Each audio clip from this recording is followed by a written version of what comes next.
రైతులు, మహిళలు, నిరుద్యోగ యువత, రాష్ట్ర ప్రజలందరినీ కూడా తీవ్ర నిరాశపరిచింది. వాగ్దాన భంగంతోనే ప్రజాపాలన మొదలైంది. ఇవాళ దానికి బడ్జెట్ కూడా అద్దం పడతా ఉంది. మీరు చూశారు, ఈరోజు నిన్న కూడా మేము శాసనసభలో మాట్లాడాం. ప్రజాపాలన అనేటువంటిది అభాసు పాలైంది. ఒకరోజు ముఖ్యమంత్రి గారు పోయారు, 3 రోజులు మంత్రులు పోయారు, తర్వాత అవుట్సోర్సింగ్ ఉద్యోగులకు పరిమితమైందని నిన్న శాసనసభలో కూడా చెప్పాం. అదేదో చాలా గొప్పగా జరుగుతుందని వాళ్ళు చెప్పే ప్రయత్నం చేశారు. ఇలా మీరు కాంగ్రెస్ పార్టీ మేనిఫెస్టోలో చూస్తే, ఇది కాంగ్రెస్ పార్టీ మేనిఫెస్టో, ఇందులో చాలా స్పష్టంగా చెప్పారు ఏంటంటే, గత కాంగ్రెస్ ప్రభుత్వ హయాంలో మాదిరిగా ముఖ్యమంత్రి క్యాంపు కార్యాలయంలో ప్రతిరోజు ప్రజా దర్బార్ నిర్వహిస్తాం. అంటే సీఎం గారే స్వయంగా ప్రతిరోజు ప్రజా దర్బారు నిర్వహిస్తాం. కానీ జరిగింది ఏంది, ఒక రోజుకు మాత్రమే పరిమితం చేసి ప్రజా దర్బార్కు ఇప్పుడు గతంలో కలెక్టర్లు కలెక్టరేట్లలో తీసుకున్నటువంటి దరఖాస్తులకు దీనికి తేడా ఏమున్నది అంటే, వాగ్దాన భంగంతో ప్రజాపాలన ఎట్లా మొదలైందో ఇవాళ బడ్జెట్ కూడా అదే రకమైనటువంటి వాగ్దాన భంగాలతోనే మొదలైందని చెప్పొచ్చు. కొండంత ఆశలు చూపి గోరంత కూడా చేయని బడ్జెట్ ఈ బడ్జెట్. గ్యారంటీల అమలు విషయంలో ప్రజలకు ఒక స్పష్టత ఇవ్వలేకపోయినారు, నమ్మకం కూడా ఇవ్వలేకపోయినారు. ముఖ్యంగా గౌరవ కేసీఆర్ గారు రైతును రాజు చేసేందుకు కేసీఆర్ గారు ప్రభుత్వం కష్టపడితే, కాంగ్రెస్ పార్టీ ఈ ప్రభుత్వం ప్రవేశపెట్టిన బడ్జెట్ అన్నదాతల్ని ఆగం చేసే విధంగా ఉన్నది. ఎన్నికల ప్రచారంలో రైతులకు కాంగ్రెస్ చెప్పిందేమో చాంతాడంత, బడ్జెట్లో ఇచ్చిందేమో చెంచాడంత. రైతు భరోసా ఇస్తామని చెప్పి ఇవాళ రైతులకు బడ్జెట్లో నామమాత్రపు కేటాయింపు ఇచ్చారు. అంకెలు మార్చి ఆంక్షలు పెట్టి అన్నం పెట్టే రైతన్న నోట్లో మట్టి కొట్టే విధంగా ఈ బడ్జెట్ ఉంది. రైతు బంధుకు రామ్ రామ్ బలికేటట్టు, రుణమాఫీకి మొండి చేయి చూపేటట్టు, పంటల బోనస్ బోగస్ అన్నట్లుగా ఈరోజు బడ్జెట్లో కేటాయింపులు ఉన్నాయి. ఎందుకు ఈ మాట అంటున్నామంటే, ఆర్థిక మంత్రి గారు స్వయంగా బడ్జెట్ చదివేటప్పుడు ఏమన్నారంటే, వ్యవసాయ రంగానికి ఈ బడ్జెట్లో 19,746 కోట్లు పెట్టినామన్నారు. ఈ 19,746 కోట్లలో ఎస్టాబ్లిష్మెంట్ ఉంటుంది కదా, జీతాలు, ఎస్టాబ్లిష్మెంటే ఓ 3,000 కోట్లు పోతుంది. ఇక మిగిలేదంతా ఓ 16,000 కోట్లు. మరి 16,000 కోట్లలో రైతు భరోసా ఎట్లా వస్తుంది, రుణమాఫీ ఎట్లా చేస్తారు, రైతు బీమాకు నిధులు ఎక్కడివి, బోనస్ ఎట్లా అమలు చేస్తారు, మరి అదేవిధంగా పంటల బీమా ఎట్లా చేస్తారు, ఫామ్ మెకనైజేషన్కు నిధులు ఎక్కడివి అంటే, మొత్తంగా ఈ రైతులకు మొండి చేయి చూపించింది కాంగ్రెస్ పార్టీ. అంటే ఈ హస్తం కాస్త మొండి చేయి అయిపోయింది రైతుల విషయం వచ్చేసరికి. ఇలా రైతు భరోసా రాష్ట్రంలో 1,50,00,000 ఎకరాల భూమి ఉన్నది.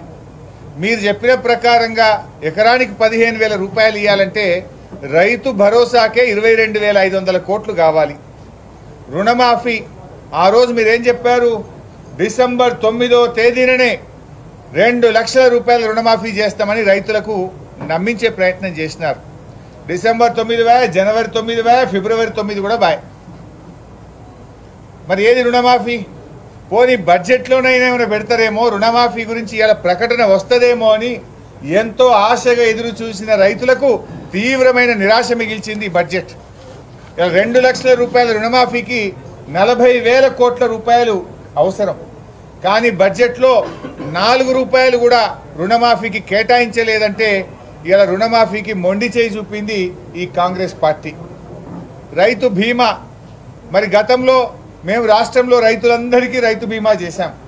మీరు కౌలు రైతులకు కూడా రైతు బీమా చేస్తామన్నారు. మరి దాదాపు 2,000 కోట్ల రూపాయలు రైతు బీమాకు కావాలి.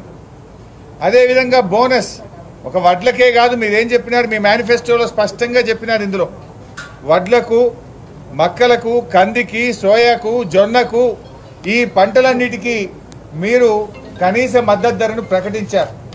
మరి ఆ ప్రకారంగా బోనస్ ఇవ్వాలంటే 15,000 కోట్ల రూపాయలు పంటల బోనస్కే అవసరం. అంటే బోనస్ను బోగస్ చేసిండ్రు మీరు కాంగ్రెస్ పార్టీ. ఉద్యానవన పంటలు హార్టికల్చర్ కానీ, డ్రిప్ ఇరిగేషన్ కానీ, స్ప్రింక్లర్ సెట్లు కానీ, ఫార్మ్ మెకనైజేషన్ కానీ ఇవన్నీ కావాలంటే దాదాపు 82,000 కోట్ల రూపాయలు కావాలి. కానీ బడ్జెట్లో పెట్టింది ఎంత? 19,746. అందులో ఎస్టాబ్లిష్మెంట్ పోతే ఉండేది ఎంత? 16,000 కోట్లు. అవసరం 82,000 కోట్లు, బడ్జెట్లో పొందుపరిచింది 16,000 కోట్లు.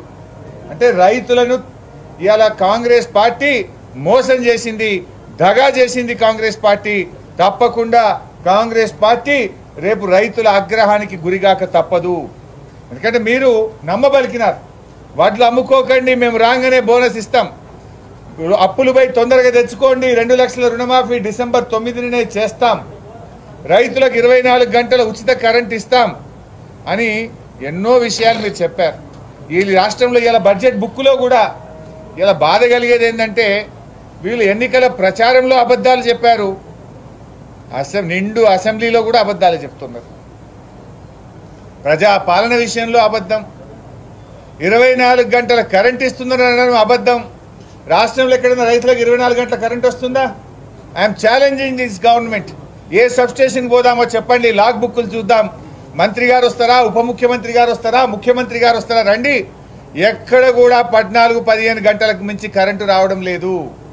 కానీ బడ్జెట్ ప్రసంగంలో మేము 24 గంటల కరెంట్ ఇస్తున్నామని చెప్పి చాలా గొప్పగా చెప్పుకునేటువంటి ఒక అబద్ధాన్ని చాలా గొప్పగా చెప్పే ప్రయత్నం చేశారు. అయినా కరెంటు విషయంలో ఇవాళ భట్టి గారి ప్రసంగంలో ఒక మిలీనియం జోక్ వచ్చింది.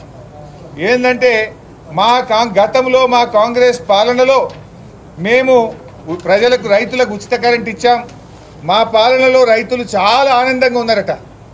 ఆనాటి కాంగ్రెస్ పాలనలో ఇచ్చిన కరెంటు మీద ఈ రాష్ట్రంలో రైతులు ఆనందంగా ఉన్నారా? దేనికి ఆనందం? దొంగరాత్రి కరెంట్ ఇస్తే ఆనందమా? దొంగరాత్రి కరెంటు పెట్టబోతే మీ పాలనలో పాములు గుట్టి, తేళ్లు కొట్టి, కరెంటు షాకులు కొట్టి రైతులు చనిపోతే దాంట్లో ఆనందం పొందారా? ఆ రోజు అర్ధరాత్రి పూట కరెంటు పెట్టబోయి ఎన్కౌంటర్ల పాలైనందుకు ఆనందం పొందారా? ఆనాటి మీ పాలనలో ఉచిత కరెంట్ అంటే ఉత్త కరెంటు, ఆనాటి కాంగ్రెస్ పాలనలో ఆనాటి ఉచిత కరెంటులో కాలిపోయే మోటార్లు, పేలిపోయే ట్రాన్స్ఫార్మర్లు. ఏ రైతును అడిగినా చెప్తారు. కానీ బడ్జెట్ ప్రసంగంలో నాటి మా కాంగ్రెస్ పాలనలో ఉచిత కరెంటు వల్ల రైతులు ఆనందంగా ఉన్నారనేటువంటి సత్యదూరమైనటువంటి విషయాన్ని ఇవాళ భట్టి విక్రమార్క గారు చెప్పారు. అంటే మొత్తంగా ఈరోజు చూస్తే రైతుల విషయంలో కేసీఆర్ గారు చాలా కష్టపడి చెరువులు బాగా చేసి, ప్రాజెక్టులు కట్టి, ఉచిత కరెంట్ ఇచ్చి, రైతు బంధు ఇచ్చి, రైతు బీమా ఇచ్చి, మంచి సకాలంలో ఎరువులు ఇచ్చి, విత్తనాలు ఇచ్చి, పండిన పంట గింజ లేకుండా కొని రైతును రాజు చేసింది కేసీఆర్ అయితే రైతును మోసం చేసింది ఈ కాంగ్రెస్ పార్టీ. సో రైతులకు వీళ్ళు ఇచ్చిన హామీల ప్రకారంగా చూస్తే 82,000 కోట్లు కావాలి, కానీ బడ్జెట్లో ఉన్నది 16,000 కోట్లు మాత్రమే. అంటే రైతులకు దగా చేసిండ్రు, మోసం చేసిండ్రు. మరి అదేవిధంగా ఈ బడ్జెట్లో ముఖ్యంగా వీళ్ళు ఎన్నికల్లో ఏమని ప్రచారం చేశారు? మొదటి శాసనసభలోనే 6 గ్యారంటీల అమలు పైన మేము చట్టం చేస్తాము అని చెప్పారు. ఏది చట్టం మరి? ఎందుకు చేయట్లేదు? మొదటి సభ అయిపోయి రెండో సభ వచ్చే